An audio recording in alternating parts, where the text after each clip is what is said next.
How to avoid rat poison. Lessons from Bitcoin critics. Do you want to protect your portfolio from one of the most overhyped, overvalued, and dangerous assets in recent history? Today I'm talking about what Charlie Munger famously called rat poison, Bitcoin, and how to avoid, at this point, falling into the trap. Bitcoin has captivated millions. It is revolutionary, it's decentralized, and some say it's the future of money. Not everyone agrees. Charlie Munger, Warren Buffett's legendary right-hand man, didn't mince words. He called Bitcoin rat poison. Later, he doubled down and said it's like some venereal disease. Why does one of the most successful investors in history think so? Let's dive into the key arguments against Bitcoin and why you should look twice before taking the bait, especially as it's crossed $100,000. First of all, there's an economic case against Bitcoin. First, Bitcoin doesn't generate cash flow, pay dividends, or represent a claim on any underlying assets. Charlie Munger put it bluntly, I don't welcome a currency that's used for kidnappers and extortionists.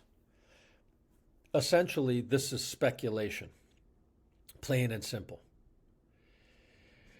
And that speculative nature creates wild price swings. Imagine trusting your life savings to something that could drop 50% in a single week.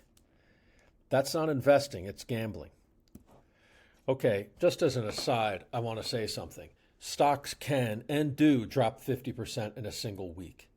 When you own a stock, you own a share of a business. It's legally enforceable. There's a share certificate or an electronic one that says you own a piece of a business. Yes, valuations can actually change in the stock market, often because of missed earnings or some other calamity. But when Bitcoin falls 50%, there's no underlying intrinsic value. There's no cash flow that you can reassure yourself exists. There's also technical pitfalls. Bitcoin faces many major technical challenges. Transactions have been painfully slow compared to Visa or PayPal. Fees can spike when the network is congested. But here's the real kicker, the energy cost. These Bitcoin mining companies consume more electricity annually than some countries. Munger once said, Bitcoin is not only rat poison, it's bad for the planet. This is harsh, but it's fair. There's also an ethical dilemma here. I'm a libertarian in the way I think of things, but let's talk ethics for a minute. The anonymity of Bitcoin makes it a favorite for illicit activities, ransomware, drug trafficking, money laundering. Munger described it as a stink ball for that reason. Do you want your portfolio tied to something that regulators are actually watching like a hawk? That there is risk there, right? Bitcoin is viewed as potentially competition for currencies. And yes, if you have a view that governments, as I do, have done a lousy job of protecting the value of a currency, Bitcoin is viewed as an alternative. But so are other assets, and other assets that are not as heavily scrutinized or necessarily used in these sort of legal activities.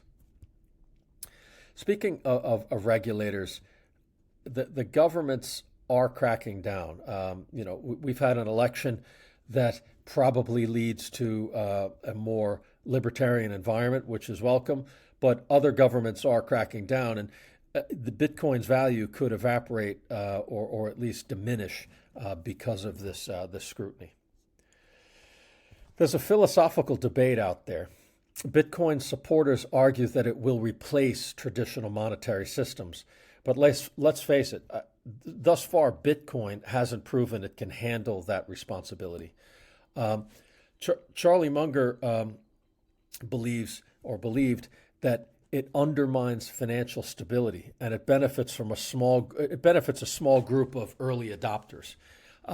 Since it's capped with the supply of 21 million coins, the deflationary nature of it actually encourages hoarding and not spending. So it may be a perceived store of value, but but is not necessarily a good spending or transactional product.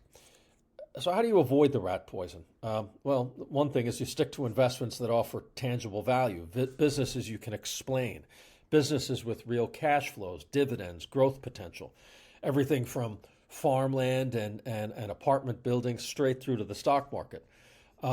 Munger had a great quote: investing should be simple but not easy. Bitcoin, especially at $100,000, may be shiny, but remember, not all that glitters is gold or even useful, right? In fact, if you really want to own an asset that doesn't generate any cash flows except when you sell it, you could buy gold or silver for that matter. And there are uses for both of these products. There's really not much use other than selling to another person Bitcoin. So here's my call to action. If you found this breakdown helpful, don't forget to like, subscribe, and share. I don't know enough about Bitcoin to be involved in it. I get asked all the time as Bitcoin rises, A, why can't we invest in Bitcoin? And B, what do you think? I don't invest in things I can't value.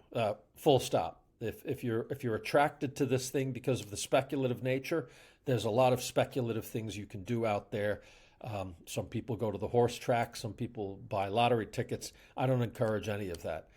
Do you think Bitcoin is truly rat poison, or was Munger just out of touch? Comment below. Let's get the debate going. Again, there are many ideas out there that I think are superior to Bitcoin, especially as it's risen to $100,000. So let's get the debate going. Until next time, stay informed, stay rational, and stay away from the traps.